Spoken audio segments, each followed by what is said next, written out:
Morning, everybody. Thank you very much for joining me this morning, especially on a Monday morning during the parliamentary recess. There's a dual purpose to this morning's press briefing.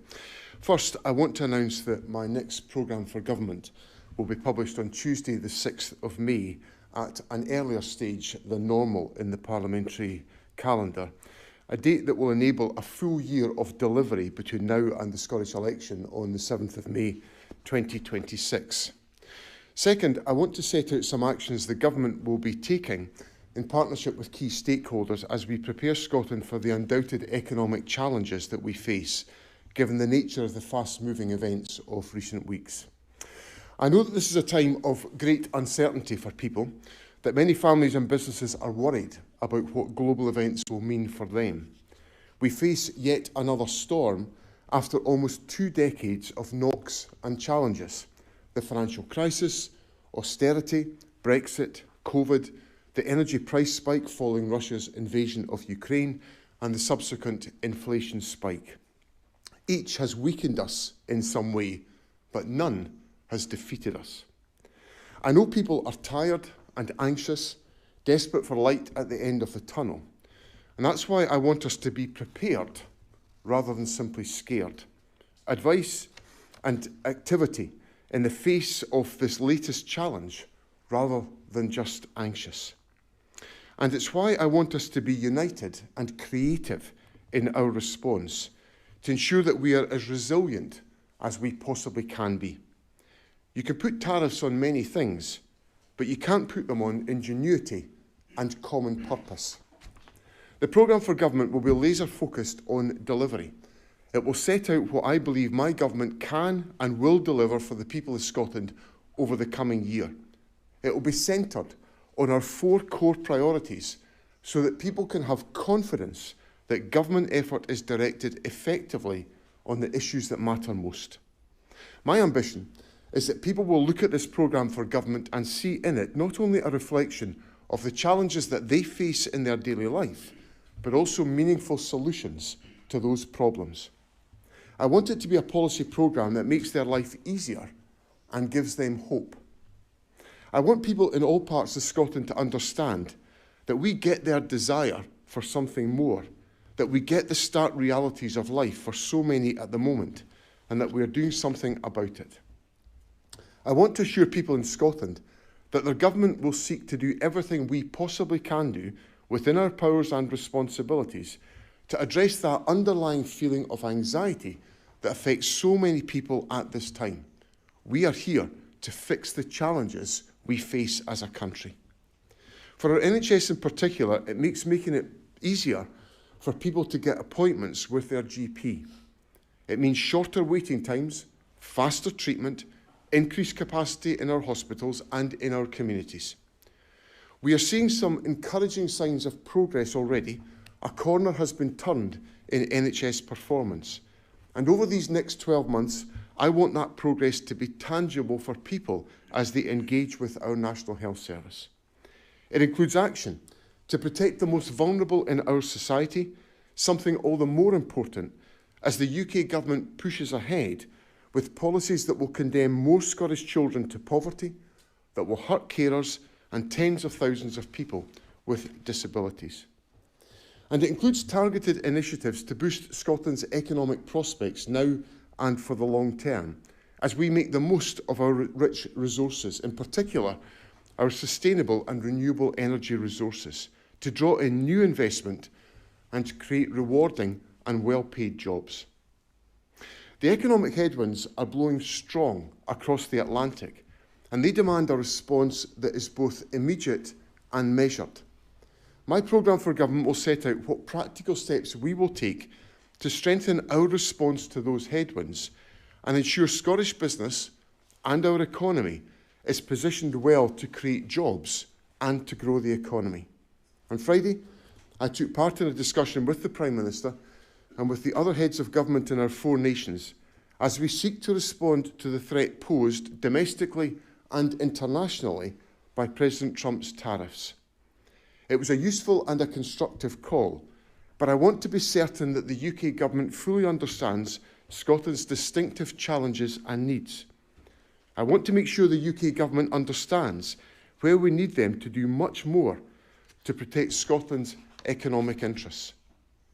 As a result, I'll be bringing together our key partners in the business community and the trade union movement on Wednesday to map out the actions we can take here in Scotland and which can be complemented across the United Kingdom to respond to the emerging economic realities.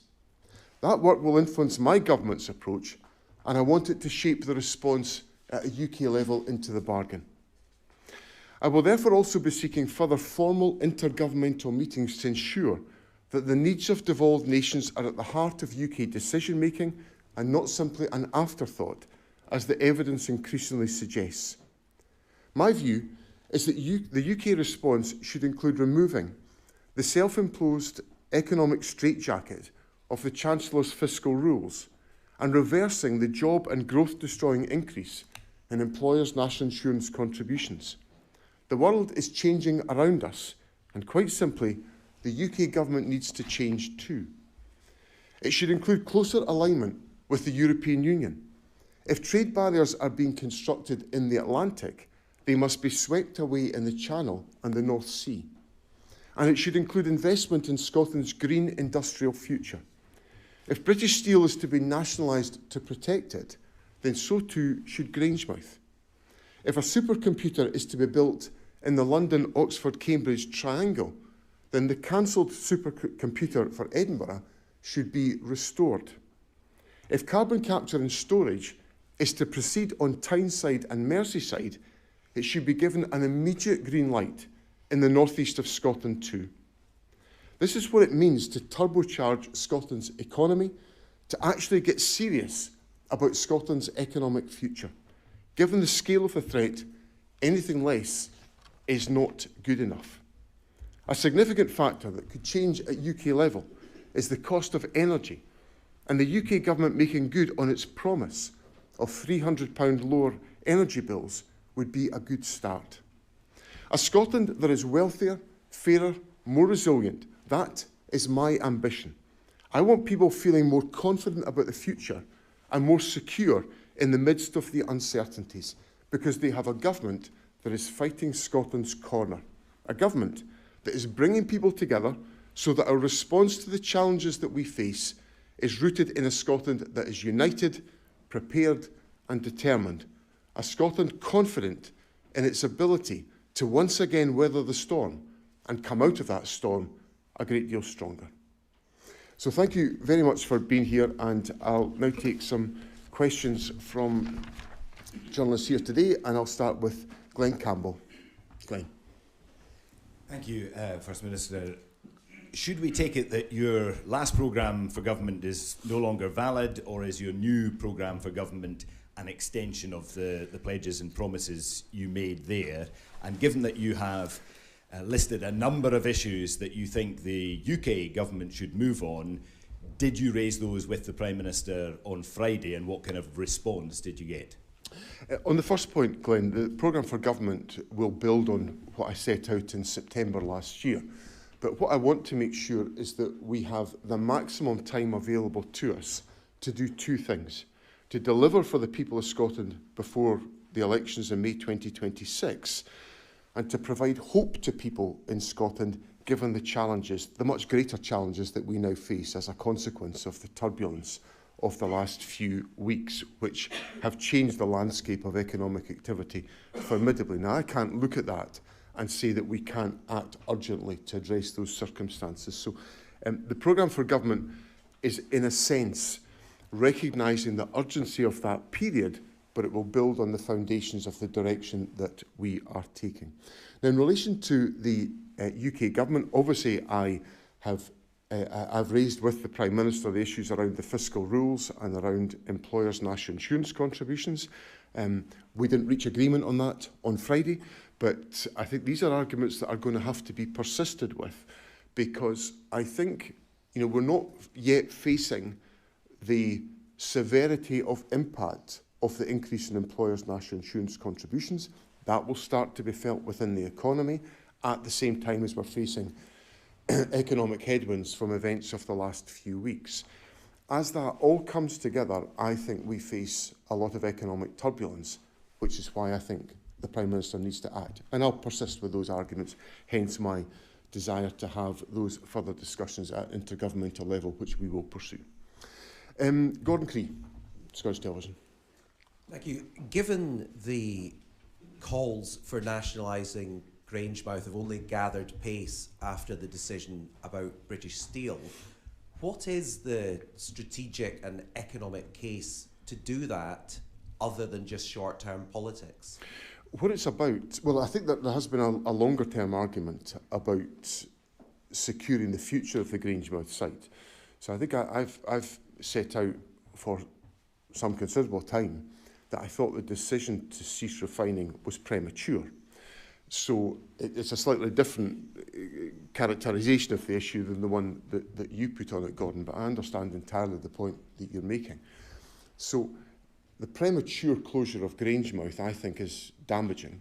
So therefore, what I think we should have been working to achieve, which was my pitch to the Prime Minister for some time, was to find common cause of working with Petro-Ineos to essentially extend the longevity of the Grangemouth site while we work to take forward many of the projects that are now in the public domain around Project Willow, which I accept some of these projects will take time to put into place. So, of course, what that then means is that we have a gap between now and the implementation of Project Willow, which the extension of the life expectancy of the Grangemouth refinery would help us to address. So that's the context in which we are operating, and that's why I think we need to take the strategic steps that I believe that I'm setting out today to enable us to do exactly that. James Cook. Thanks very much, First Minister. A related question, really. It is said that the refinery at Grangemouth is losing up to $500,000 a day. It doesn't even process crude from the North Sea anymore. It's 100 years old. So the two questions really. One, would you be happy with $500,000 a day coming out of your budget to keep an ageing and arguably no longer relevant refinery running? Or are you just happy for that to come out of the UK government's budget? And then secondly, you talk about Project Willow and the gap between the closure and Project Willow, but to a certain extent, is that not the responsibility of your government? I mean, if you had been more far-sighted and involved in, say, developing a Project Willow a decade ago, people have known for a long time that there's problems with Grangemouth, then perhaps we wouldn't be in this position. I think the issue, James, I think should be considered in the context of the very changing landscape that we're experiencing, and which was demonstrated by the actions the United Kingdom government took on Saturday by recalling the House of Commons and the House of Lords to discuss the legislative proposals in connection with British Steel. Because I think, and I applaud the United Kingdom government for doing that. I think it was the right thing to do. But it's a measure of the severity of the challenge that we face because of the economic headwinds. And what I'm setting out today is the fact that those economic headwinds have a consequence for Scotland as well, and therefore we need a commensurate approach, not one that's suddenly been suggested by me. I've been talking, when the Prime Minister came here on, actually the first conversation the Prime Minister and I had on the Friday evening after the election, just been appointed by the King that afternoon. He and I spoke that night, and I raised the issues of finding a route to extend the life of the Grangemouth refinery. We discussed it in the Cabinet room on the Sunday after the election. And that has been my persistent call to enable us to extend the life of Grangemouth. It has added urgency because of what is now happening to us in the international economic climate. So I think that's the context in which we're operating. I have always been prepared, and my offer has always been there to the UK government to be a partner in the approach that we take in relation to Grangemouth. So it's not me saying this is up to the UK government, nothing to do with me. I've always said that we would be partners in that. We are indeed partners on Project Willow with the United Kingdom government. So we are working on the long-term agenda together. I'm keen for us to work on the short-term agenda more intensely together on finding that future for Grangemouth. And I think that's the that's the challenge that lies in front of us, and one that the Scottish Government will continue to pursue. Gina Davidson. First Minister, thank you very much. Is it the case, though, that your government did not act on Grangemouth before, despite knowing that Petroineos was talking about closure for a number of years, because that fitted with your net zero ambitions at that stage, and it doesn't anymore, and that's why you're now demanding that it's saved? No, because we started work on Grangemouth some time before the announcement, or the immediate announcements of closure were made, and Project Willow has quite a long-standing history of being developed. We've been working on that with Petroineos for some time before we reached the point that we have now reached. So that preparatory work has been underway. I suppose the bit that I would contend has been acutely difficult for us has been the fact that we've moved to what I would consider to be a premature closure of the Grangemouth refinery. And that's where I think the space to try to find a way through this with the UK government, the Scottish government and the UK government working in partnership on this question would have been valuable to enable us to achieve that objective. And I think the events that have taken place over the weekend with Scunthorpe and British Steel illustrate the importance of exhausting every opportunity to pursue that approach, which is what we will do. Jack Foster from Bauer. Good morning, First Minister. Morning. You referred to challenges facing Scotland and the world, I suppose, talking about things like Brexit, COVID, the financial crisis. If we don't meet the challenges as you see them, what do you think this next crisis event that you're alluding to will look like for Scotland, and what will be the reality of that? I think the reality of it will be economic damage being done to our prospects. So when I responded first of all to the original tariffs that were set out by President Trump just a week past Wednesday, I indicated that I expected there would be that we would see lower growth in the Scottish economy as a consequence of the tariffs. And why do I think that? I think that very directly because of the increased cost of doing business for some Scottish organisations in terms of the United States market. But I think, as we have found out in the course of the last 10 days or so, the turbulence and the uncertainty that's been created as a consequence of this decision is changing the landscape of being able to do business. And all of that, in my analysis, and what the analysis that's available to me through the government's economic service points towards, is an undermining of economic growth in Scotland. And that translates into weaker job prospects and opportunities within Scotland. Now, obviously, that has significant implications for our tax take, our tax base, and for the investment in our public services. So the necessity to respond to the economic challenges, not to be resigned to them. I'm not in any way resigned to them. I'm essentially here today signalling my government is on the front foot, bringing forward its programme for government, and as part of that, we will be sharply addressing the economic challenges that we face.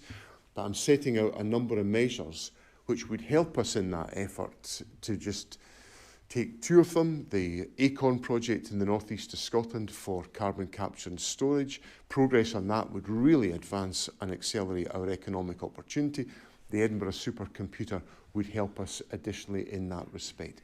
So there are steps we can take to ensure we are not in any way undermined. But if we don't take these steps, I think in addressing your question, economic damage will be done to Scotland as a consequence. Craig Payton. Craig. Thanks, First Minister. Just a quick point of clarification first. You said you're meeting with stakeholders on Wednesday. Who's going to be at that meeting, I wonder?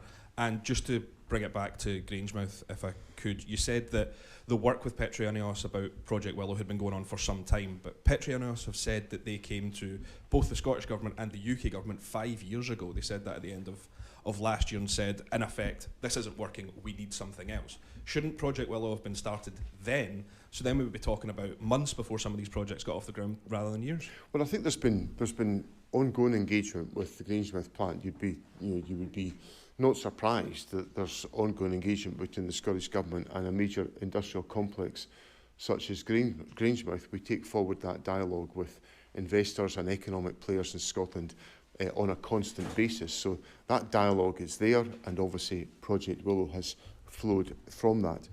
In relation to the discussion on Wednesday, I don't have the full list of people who are attending with me just now, but we've put an invitation out to representatives of the business and trade union community who we want to discuss. And these are individuals that the government will engage with regularly, but specifically on the challenges that we face as a consequence of events in the last few days.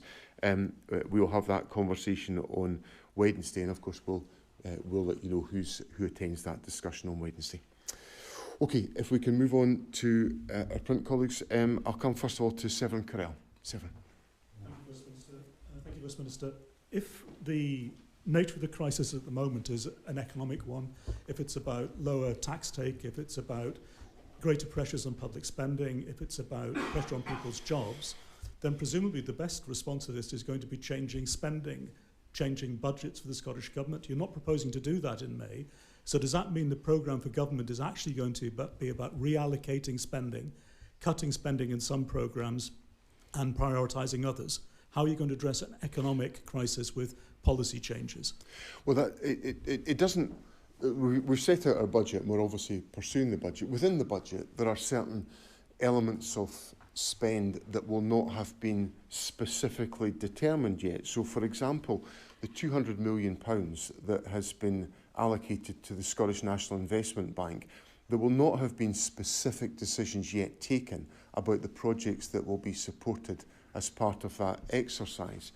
But I can envisage circumstances where the Scottish National Investment Bank, who of course act independently of the government, will consider the economic landscape in which we're now operating, and that may be reflected in the decisions that they take about investments that are undertaken.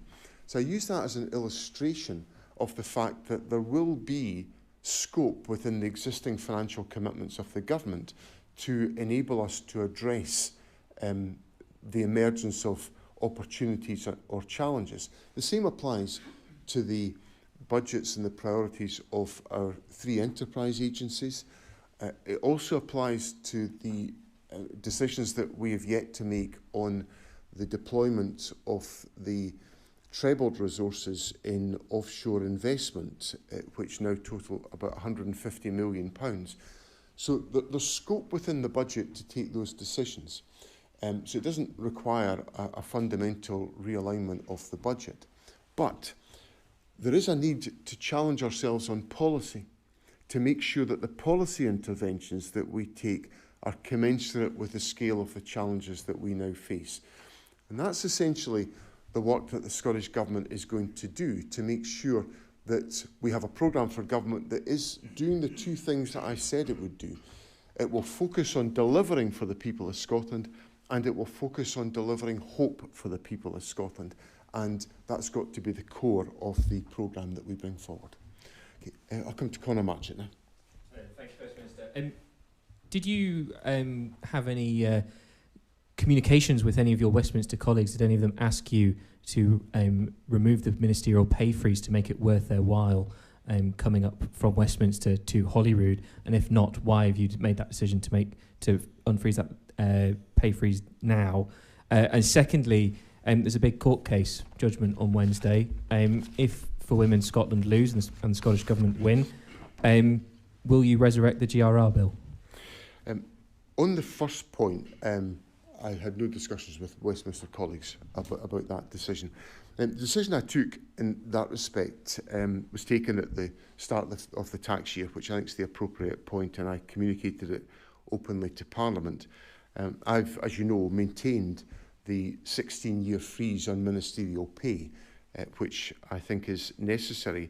But I've applied the principle of fairness that I think all members of the Scottish Parliament should be able to take the salary to which they are entitled, and that's the decision that I've taken on that question.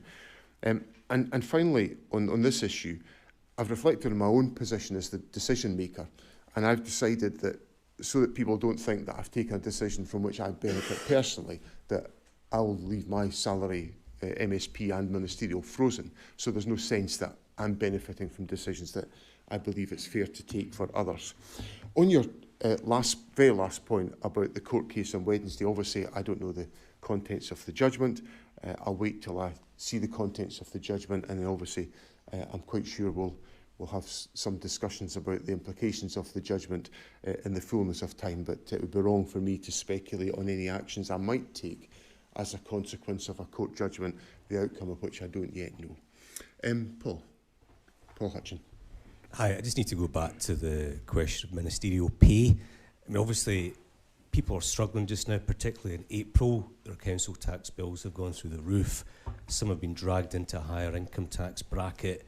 Their broadband is going up. Their energy bills are going up. And you've decided to give your colleagues a 19 grand pay rise. So just 2 points on that. Isn't that exactly the sort of decision that will help reform and their anti-politics agenda? And will you tell your colleagues that, with the benefit of hindsight, they should not take that 19 grand pay rise? Well, I think the decision I've taken, Paul, is one that just applies a principle of fairness across all members of the Scottish Parliament.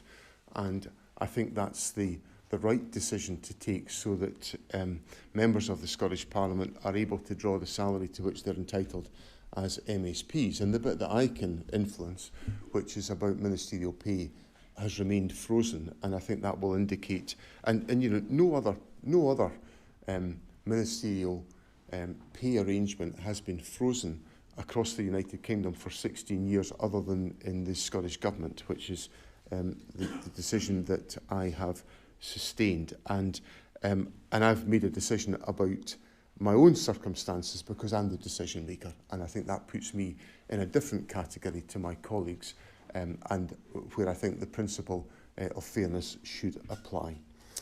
Okay, Alistair Clark from the Courier. Alistair. Morning. You spoke a lot about delivery and hope.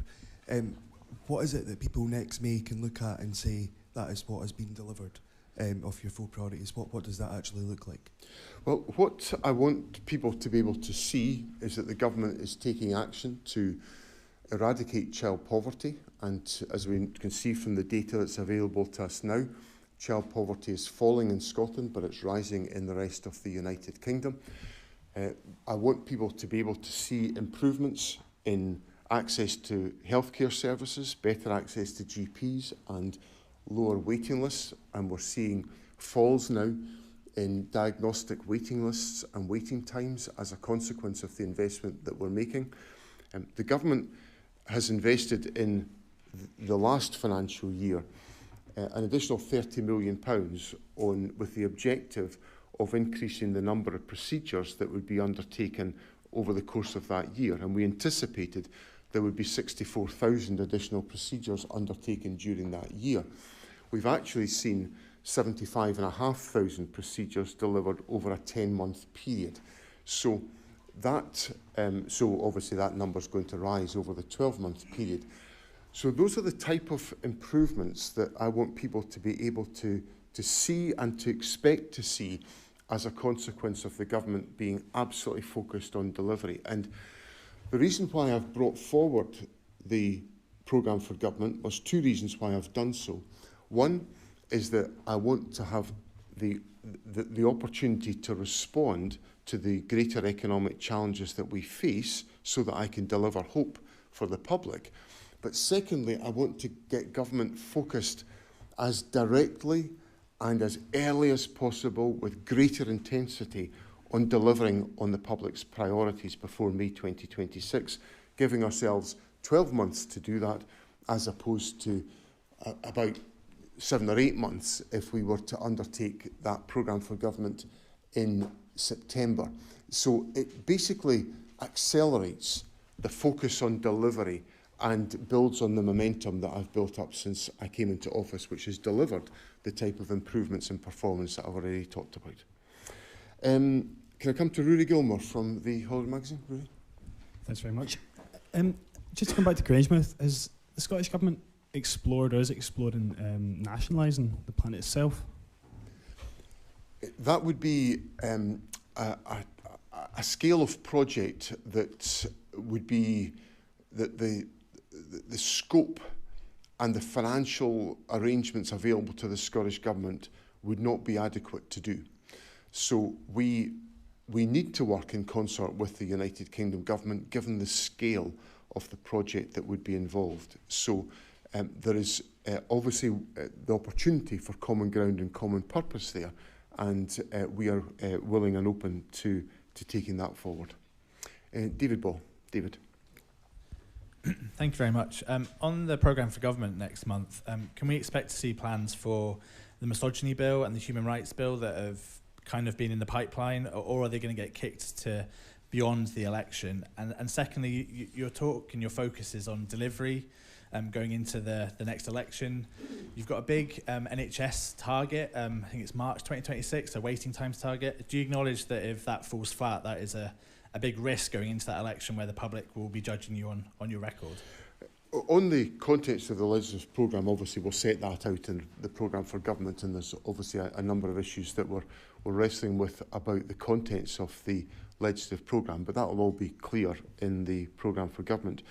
On the question of the health service, you know, I don't think I've in any way been quiet about the focus that I'm personally placing on improving the delivery in the National Health Service.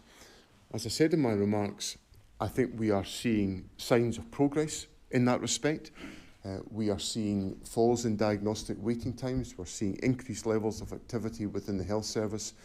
So I feel that the data is beginning to show the improvements that we have been working to achieve. And obviously we've set aims and objectives that are to be achieved before the May 2026 elections. And I've got every intention of ensuring that we do so. Dan Sanderson. Dan. Thanks very much. Dave Dugan, the SNP MP, was on the radio this morning, and on Grangemouth he said if it had been in England, the UK government would have moved at pace, but because it's in Scotland, they're quite happy to see it with her. Do you share that analysis? And also just another one on the issue of resilience. Recruitment of the British Army from Scotland's fallen by 41% in the last decade. Is that something that concerns you? And is there anything maybe in education, for example, that you might look at to try and turn that around? Thanks very much. One of the points I made in my earlier remarks was that I'm determined to make sure that Scotland is not viewed as an afterthought by the UK government. And I think that sort of rather corresponds with what Dave Dugan has said on the radio this morning. There has been a real sense of urgency delivered by the United Kingdom government in relation to Scunthorpe. My government has acted with urgency in different circumstances in the past when we have been able and had the resources to do so, whether that's been around about the actions in relation to the Lochaber smelter, or whether it's been about Ferguson Shipyard or Prestwick Airport. So there is a need for activism in government, and I certainly would align myself with the comments that Dave Dugan has made, that it's important that we have that activism available from all governments so that we can deliver for people in the country. In relation to recruitment to the British Army, obviously that's a matter for the Ministry of Defence and the British Army to take forward. We are determined to make sure that in our education system, young people are supported to leave to engage in positive destinations. We have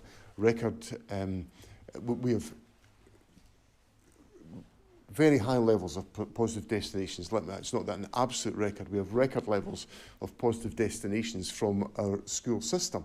So young people are obviously leaving school and going into positive outcomes, and some of that will be to go into military service, some of it will be to go to college, university, or into other employment. So we'll be focused very much on making sure we deliver the best outcomes for young people from our education system, and the data demonstrates that we are currently doing so. Hannah Brown. Hannah. You say you're planning formal intergovernmental meetings on tariffs. What do you hope will come out of such meetings? And we know there are warnings of a global recession. Do you fear this? And if so, what action will you take? On the intergovernmental meetings, it's not something in my gift. Others have to be prepared to come to the table. So I very much welcome the conversation that we had with the Prime Minister on Friday, and I want to make sure that we've got the opportunity to articulate the concerns and the aspirations that I get, for example, from the discussion that I take forward on Wednesday with business and trade union leaders in Scotland. And it's about ensuring that all parts of the United Kingdom are able to influence the decision-making of the UK government, where I accept on issues like international trade, for example. It's the United Kingdom government that will negotiate a trade agreement with the United States. I want to be confident about the contents of that agreement. I want to make sure that agreement is not damaging to the interests of Scotland and the Scottish economy. So I'll be pursuing opportunities to enable that to be the case. So that's very much the purpose of the discussions in that respect. On your question about economic damage, I suppose it comes back to some of the points that I said to Jack earlier on. I think looking at it dispassionately and objectively, the current economic conditions and the economic turbulence is likely to do us economic damage unless we take measures and steps to counter that. And that's exactly what I'm flagging to you today.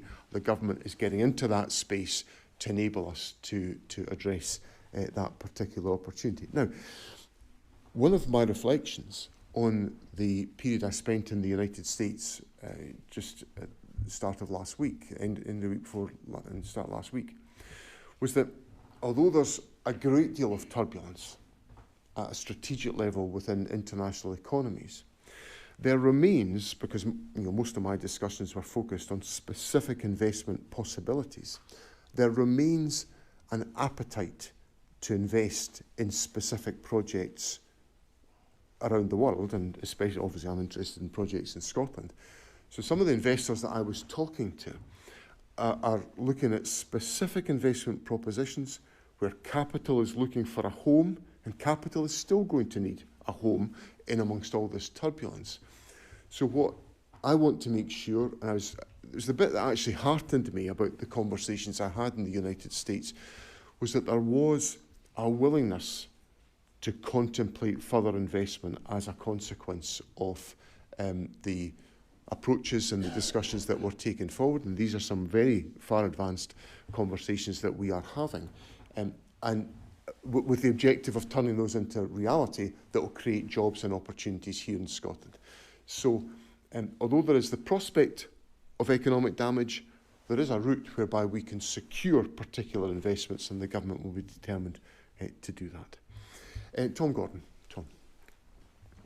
Thank you, First Minister. Further to that, the projects you're talking about, Acorn, Willow, the exascale computer, they are desirable, but they're also long-term, as you've acknowledged. In the short term, between now and the Holyrood election, do you think we will enter a recession, as many economists and financial houses predict? I suppose the honest answer to that, Tom, is I don't know, but I think there's a risk of it.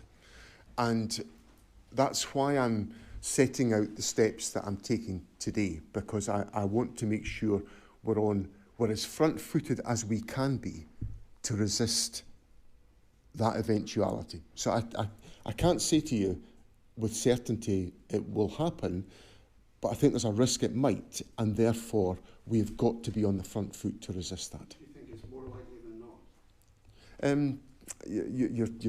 You're pushing me into being ever more specific. I think certainly it's more likely than it was before a week past Wednesday. Yes. Given all that talk of turbulence and uncertainty worldwide, surely you would not want to compound that with domestic uncertainty and a push for independence. Well, I think independence gives Scotland a greater scope to exercise the responsibilities and exercise the interventions that could make a difference in our respect.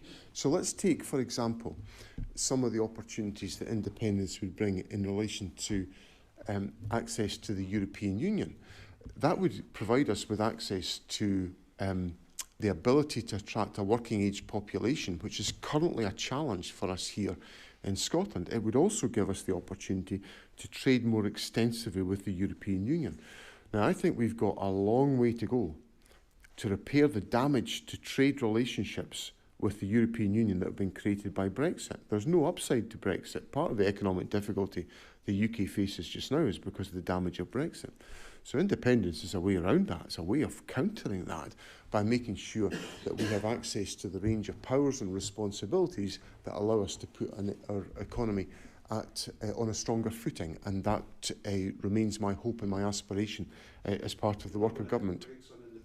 I'm a believer in independence, Tom, and nothing that I'm experiencing just now. I think I believe the time is right for that, Tom, because it's so important that we have the economic scope and powers to act in the interests of the people of Scotland. Can I come to Xander Elliott of the National? Xander. Morning. So this morning, you mentioned in your speech about the cost of energy. This morning, we've seen kind of interventions on two sides in the zonal pricing debate that's ongoing. Centrica's chief executive called it superficially attractive, but said it would make things worse. Octopus's chief executive is saying the complete opposite. Him and 3,700 small businesses have written to the Treasury backing it. As Labour ministers are set to make a decision on zonal pricing, have SNP ministers, have you taken a position on this, and have you communicated that to any UK ministers? There's obviously a range of opinions on the question of zonal pricing and a range of assessments about the impact it would make. Obviously that's been a subject of discussion. Indeed, I have further dialogue in the course of this week about zonal pricing that will be taken forward. We're engaging with the UK government on the question of zonal pricing, and we will continue that dialogue as UK ministers come to their conclusions on this particular question. Sorry, what, the engagement, have you been pushing for it, against it? Well, we're engaged with the UK government on that question because I say there are different perspectives on zonal pricing, and it's important that all aspects of the debate and the discussion are properly and fully explored before conclusions are drawn, and we'll engage on that question.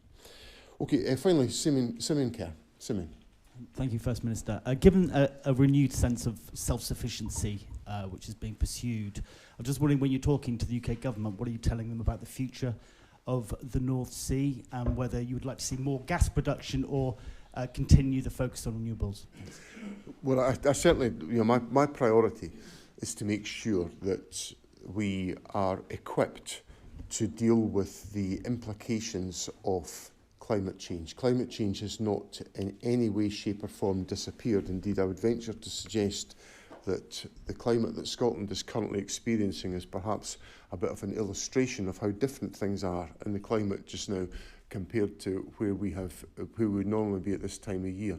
So the climate change threat is real. We have got to, for those reasons, pursue the renewables agenda. We've also got to pursue the economic opportunities of renewables from the perspective of energy security. And that's an opportunity which is not just about Scotland and the United Kingdom, it's also about Europe. And part of our perspective, part of the attractiveness of the proposition that I was setting out to American investors, is that there's a huge economic opportunity to be realised in Scottish waters, which can then position us to support European countries in their determination to have energy security and no dependence on Russia. So the approach that we are taking is focused very much on the policy objectives of ensuring that we advance the renewables agenda. We have got a just transition to manage between the dependence on fossil fuels to that future. We will continue to steward that with care, ensuring that we are supporting the oil and gas sector in the important transition that it undertakes. And of course, the oil and gas sector plays a formidable part in the work that we take forward in relation to achieving our objectives on renewables, given that a whole range of oil and gas companies are significant investors in that transition. So I think collaboratively we can achieve a great deal out of that process of working. Okay, thank you all very much. Just a really quick follow-up. I'm so sorry to certainly. Because I've got 5 questions. Well, we shouldn't take that as the norm, but just really quickly, do you think China has deliberately run down Grangemouth and Scunthorpe? I think the issue, there has been a challenge about ongoing investment at Grangemouth, and as you know, Grangemouth, the refinery is a joint venture between INEOS and PetroChina, and within that business, there is obviously a debate about investment priorities. Now, I don't have sufficient line of sight on the internal dialogue of Petro-INEOS to give you a definitive answer to your question, but I think it is a fair expectation that there should be full investment in assets that companies own within Scotland or the United Kingdom. And I think that issue is being addressed very directly by the United Kingdom government in relation to Scunthorpe. And I think there is a basis for us addressing that question in every respect. Are you suspicious? Well, it's. I think there's clearly there are certain scenarios where companies have a choice to make about their investment priorities, and we are dealing with global investments. So I want to make sure, part of my job is to make sure Scotland is a very attractive place for investment and to enable that to be the case. Thank you all very much. Thank you.